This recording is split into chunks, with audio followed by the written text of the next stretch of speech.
بسم الله الرحمن الرحيم. قل أوحي إلي أنه استمع نفر من الجن فقالوا إنا سمعنا قرآنا عجبا يهدي إلى الرشد فآمنا به ولن نشرك بربنا أحدا وأنه تعالى جد ربنا ما اتخذ صاحبة ولا ولدا وأنه كان يقول سفيهنا على الله شططا وأنا ظننا أن لن تقول الإنس والجن على الله كذبا وأنه كان رجال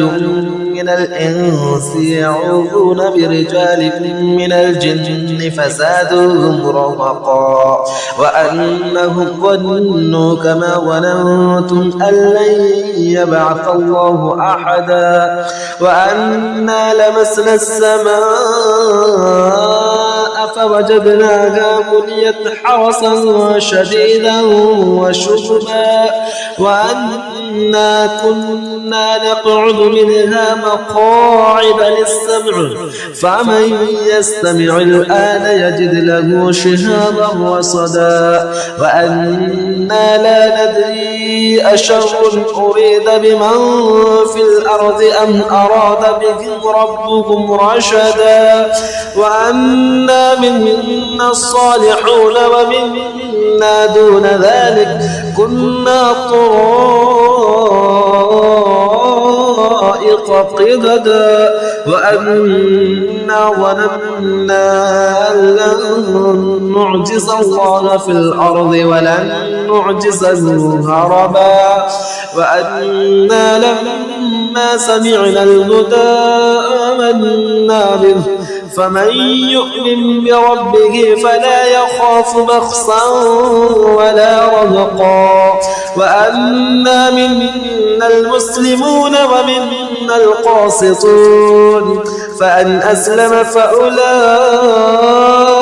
تحروا رشدا وأما القاسطون فكانوا لجهنم حطبا وأن لم استقاموا على الطريقة لأسقيناهم ماء غدقا لنفتنهم فيه ومن يعرض عن ذكر ربه يسلكه عذابا صعدا وأن المساجد لله فلا تدعوا مع الله أحدا وأنه لما قام عبد الله يدعوه كادوا يكونون عليه لبدا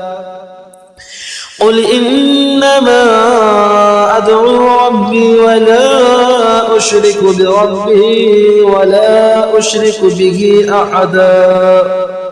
قل إنما